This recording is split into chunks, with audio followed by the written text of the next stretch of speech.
Passionnés de voile et de course au large, bonjour, et bienvenue dans ce nouvel épisode d'Actu Large, l'émission où je résume l'actualité de la course au large tous les mercredis à 18h.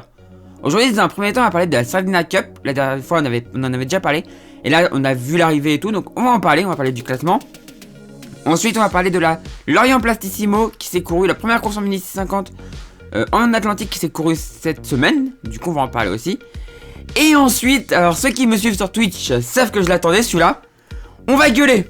On va pousser un petit coup de gueule contre le CIO, comité olympique, si vous voulez, voilà, comité olympique. Parce que la course au large serait finalement pas au JO 2024. C'est pour des raisons mais tellement connes. Sérieux, c'est ridicule. Mais de toute façon, on va en parler, voilà, si vous aimez un peu, si vous avez pas assez de sel pour vos pâtes, vous inquiétez pas, là vous allez en avoir. Vous inquiétez pas, je suis bien remonté là. Je suis limite plus remonté que quand Massif a quitté François, quoi. Limite. Donc voilà, quoi. Autant vous dire que là-dedans, ça bouillonne, quoi. Voilà. Je vous rappelle que si vous voulez pas louper les prochains épisodes, n'hésitez pas à vous abonner et à activer la petite cloche de notification. Et si vous voulez me retrouver en live, je suis en live sur Twitch tous les lundis, pas lundi, mais mardi, jeudi, vendredi et samedi. Je suis en live vers 14h jusqu'à environ 20h, normalement. 21h des fois, mais jusqu'à environ 20h, voilà. Et du coup, on commence tout de suite avec la Sardinia Cup.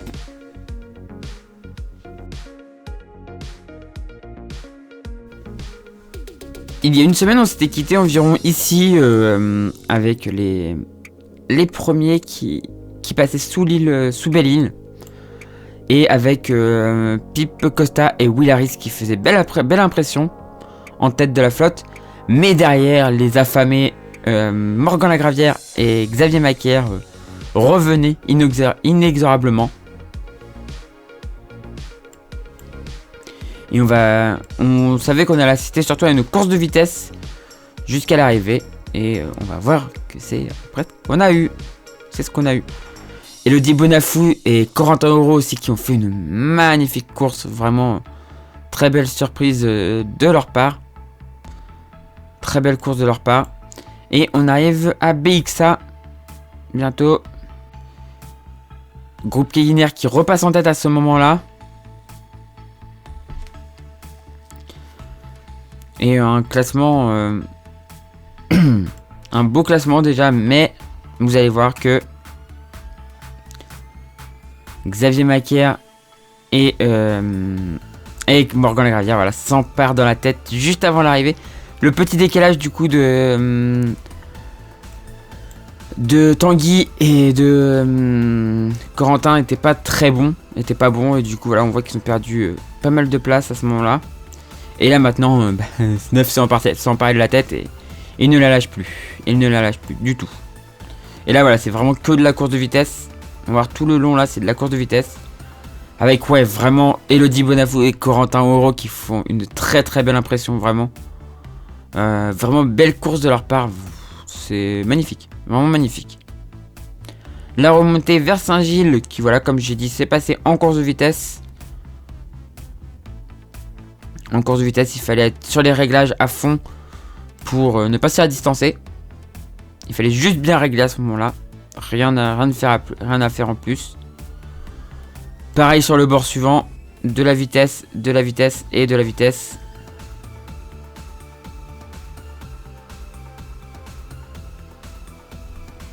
Vitesse. Il pouvait vraiment rien faire de plus. Le contournement du parc éolien de Saint-Nazaire. Et on revient. Et surtout de la bouée. Dont on a parlé la semaine dernière. Et ensuite on redescend en direction de Saint-Gilles. Pour la victoire du coup de groupe SNEF. Enfin vous allez voir. C'est très serré. Hein. C'est très serré. Mais c'est finalement groupe SNEF qui s'impose. Suivi par Elodie Bonafous et par Bretagne CMB Océane et gardons la vue Fondation Stargate, je sais pas comment on dit. Mais de toute façon, on va reparler du classement juste après. Et voilà les derniers qui arrivent. Et comme vous savez, dans Actu Large, on parle aussi des derniers.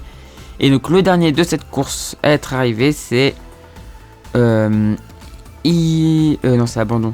Ça, abandon. On a eu un abandon de David Paul et de Damien Cloarec, malheureusement pour eux. Et les derniers sont Charlotte Isen et Pierre Daniello sur Team Vendée Formation. Voilà. Et bah du coup, on va maintenant parler du classement.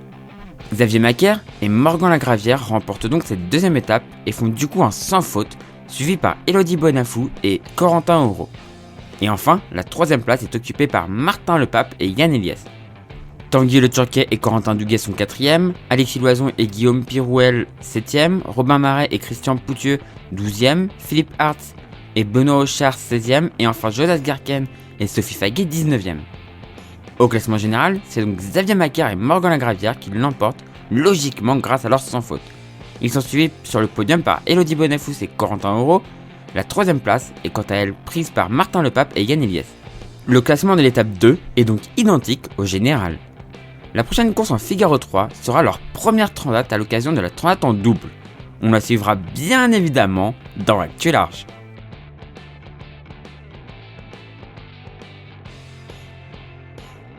Jeudi dernier avait lieu le départ de la première course atlantique des Mini 650 pour cette année, la Plastissimo Lorient. Nous allons donc regarder ce qu'il s'est passé. Et donc on se retrouve pour la Plastissimo où on a eu la première partie, c'était un tour autour de l'île de Groix qui a été assez rapide. Et on va voir très vite un bateau qui va s'échapper, le petit orange là, mais vous verrez tout à l'heure quand je vais donner le classement qui s'est échappé, quel est le bateau qui s'est échappé. Vous allez voir, il s'échappe vraiment et impossible de le reprendre. Déjà quelques abandons à ce niveau-là, ça rentre déjà.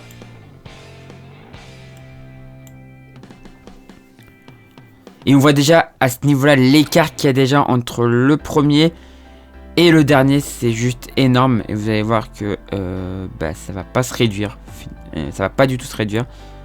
On arrive à l'île Dieu où la course en fait est déjà jouée chez les protos, chez les séries beaucoup moins, hein, c'est beaucoup plus serré chez les séries.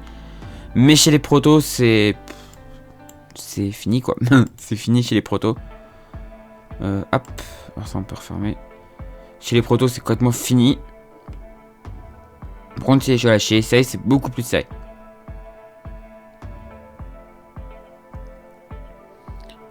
Et on voit du coup la remontada. Passage d'une marque ici, donc des Birvido. Pour ceux qui se rappellent, hein, c'était la même marque que pendant la Solomètre Coque. Les Birvido. Passage proche des îles proche de Quiberon du coup. Ensuite on retourne passer la marque au sud des Glénans. Et vous voyez l'écart juste monumental entre le premier et le deuxième proto là. C'est phénoménal, c'est abyssal. Vraiment c'est énorme. Sur une si petite course, c'est juste phénoménal quoi. Et là, un bord, on remonte au vent, donc du coup il faut tirer des bords pour remonter vers l'arrivée. Un nouvel abandon ici malheureusement. Et le premier, voilà. Là ça tente un petit peu en se décalant un petit peu, mais c'est surtout pour jouer avec cela, puisque ici c'est vraiment impossible d'en revenir. Et on va voir la victoire du premier. Le premier proto qui arrive, qui aura même le temps de ranger de ranger son bateau avant que les autres arrivent, quoi, tellement il y a de la vente, voilà, victoire. Et après derrière c'est beaucoup plus serré, ça la joue beaucoup plus, Et voilà l'arrivée, on va accélérer un peu le temps. L'arrivée des suivants et vous voyez l'écart. Les premiers et les derniers passaient à peine, avaient même pas encore passé le détroit entre Quiberon et Belle-Île que les premiers étaient arrivés quoi. Les derniers passaient même pas encore là que les premiers étaient arrivés quoi. L'écart. Et en plus voilà le vent qui se refuse à eux et qui refuse pour eux et hop voilà leur dernier bord. Et l'arrivée des derniers bateaux du dernier bateau maintenant, voilà. L'arrivée du dernier bateau de la Placissimo Lorient. Au classement proto, c'est Pierre Leroy et Cédric Faron qui s'imposent sur le 1019, suivi par Nolan Pébelier et Nicolas Destet sur le 787. La troisième place est prise par François Champion et Paul Mariette sur le 950. Chez les séries, c'est Hugo Dallène et Thibaut Vachel-Camus qui s'imposent sur le 979, suivi par Paul Cloarec et Benoît Hansberg sur le 951. Quant à la troisième place, elle est occupée par Claire Manteco et Guillaume Giffen sur le 977. La prochaine course atlantique sera la Mini Pornichet le 1er mai. Ce sera la première course en solitaire bien utile avec la Mini Transat qui arrive en fin d'année. On la suivra bien attentivement dans Actu Large.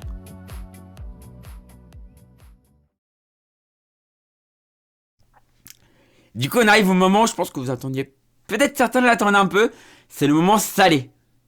Alors, on va revenir un petit peu sur les faits. Cette semaine, il y a des infos qui sont tombées par laquelle le CIO demandait au World Sailing de proposer des alternatives à la course au large. En gros, c'est une manière polie de dire on n'en veut pas de la course au large. Les arguments, franchement, quand j'ai lu les arguments, mais j'étais là, Alors, oui, la couverture télé, couverture télé, je veux bien l'entendre. C'est clair que au large, c'est un peu plus compliqué, mais on a vu sur le Vendée Globe que ça marchait très bien. Enfin, tu peux très bien le faire. Alors oui, ça a un coût, ça c'est clair, ça a un coût. Mais ça marche très bien, et en plus, ça plaît au public. Mais l'argument le plus con, l'argument de la sécurité. On est capable de faire une course de 78 jours, enfin de 80 jours autour du monde, en solitaire, sur des bateaux de 18 mètres ultra dangereux. Enfin, ultra dangereux, on a vu quand même qu'on pouvait s'en sortir, même avec un accident, mais beaucoup plus dangereux que ce qui était prévu sur l'épreuve olympique. Et le CEO nous dit « Oh, c'est dangereux la course au large !» Putain, mais c'est en Méditerranée en plus, c'est une des mers les plus sûres du monde. C'est une des mers les plus sûres du monde, il y a des secours partout, il y a des bateaux partout. Putain, mais... Franchement, c'est ridicule. Tout ça parce que le vice-président du CIO a beaucoup d'influence et est contre la course au large. Et donc il fait chier son monde. Sérieusement, il y a déjà des gens qui se sont préparés pour la course au large. On leur a dit oui, normalement ça devrait être bon, allez-y, préparez-vous si vous voulez. Donc ils ont acheté les bateaux, machin, ils sont en train de se préparer. Je pense à Sophie Faguet et Jonas Gerken par exemple, qui se préparent, qui s'entraînent et tout. On avait aussi des Françaises, il me semble. Alors, Sophie est française, mais elle s'entraîne avec un Belge. Mais il me semble qu'on avait aussi des Français qui s'entraînaient. Et là maintenant on leur dit ah bah non, maintenant c'est plus bon parce qu'on a un chef qui a dit que machin. Parce qu'on a dit que c'était dangereux. Putain, en plus c'est en double quoi. Ça sera en solitaire, je voudrais bien encore comprendre parce que solitaire il faut des dérogations et tout ça. Et je voudrais bien encore comprendre qu'on me dise que c'est dangereux, bon, même si, voilà. Mais c'est en double, putain de merde, c'est en double. C'est beaucoup moins dangereux et c'est sur des bateaux de 30 pieds, franchement c'est pas non plus extrême quoi. On aurait dit on fait une course sur des 50 pieds, enfin sur des Ocean 50 ou sur des bateaux plus extrêmes que ça, j'aurais dit bon d'accord, peut-être que c'est dangereux. Mais sur des 30 pieds quoi, sur des 30 pieds. C'est ridicule. Les arguments qu'ils ont, ils sont ridicules, vraiment. Franchement, je suis à deux doigts, les JO de 2024, même si c'est en France, je suis à deux doigts des boycotter. Voilà, ça me... Franchement, c'est n'importe quoi. C'est juste n'importe quoi. Je suis désolé, je m'énerve, là, vous avez vu dire, ça y est, là, c'est... Mais voilà, c'est tellement con, On nous parle aussi des migrants, mais... On nous a aussi parlé des migrants, des barques de migrants. Ouais, c'est dangereux avec les barques de migrants. Normalement, la course devait se faire entre la France et la Corse. Je crois qu'il n'y a pas beaucoup de migrants qui vont par là. Hein. Les migrants, c'est plutôt entre la Sicile et l'Afrique, quoi. Au pire, tout le sud de l'Italie et l'Afrique. Mais du côté de la Corse, pas trop de migrants en vrai. Hein. C'est juste ridicule, quoi. C'est juste ridicule. Et l'argument de sécurité... En France, on a un des meilleurs... On a un très bon système de sécurité. On a des stations SNSM à presque tous les ports, à presque toutes les plages quasiment. On a un système SNSM, on a une petite station SNSM qui sont prêts à aller risquer leur vie pour aller sauver. Donc on a un système de sécurité qui est très bon. Et on nous sort un argument de sécurité. C'est ridicule, c'est juste ridicule, voilà. C'est tout ce que j'avais à dire de toute façon là-dessus. Voilà. Bon, maintenant de toute façon on va passer... Je pense que vous en avez déjà marre de m'entendre gueuler. Je pense que vous avez déjà eu assez de sel. Donc du coup on va passer à l'outro. Voilà, j'espère que cette vidéo vous a plu. Si c'est le cas, n'hésitez pas à mettre un pouce en l'air, à la commenter et à la partager. Si vous êtes toujours pas abonné à la chaîne, n'hésitez pas à vous abonner pour ne rien rater des prochaines vidéos. Et si vous voulez aider financièrement la chaîne, n'hésitez pas à aller faire une sur Utip ou Tipeee. Les liens sont dans la description de la vidéo. Vous parlez d'une publicité ou une vidéo, ça ne coûte rien, ça rapporte quelques centimes. Et si vous souhaitez faire un don, bah c'est possible aussi sur ces deux plateformes, voilà. Et du coup, moi je vous dis à la prochaine pour la prochaine vidéo sur la chaîne Victoria. Et du coup, ciao tout le monde, ciao ciao ciao.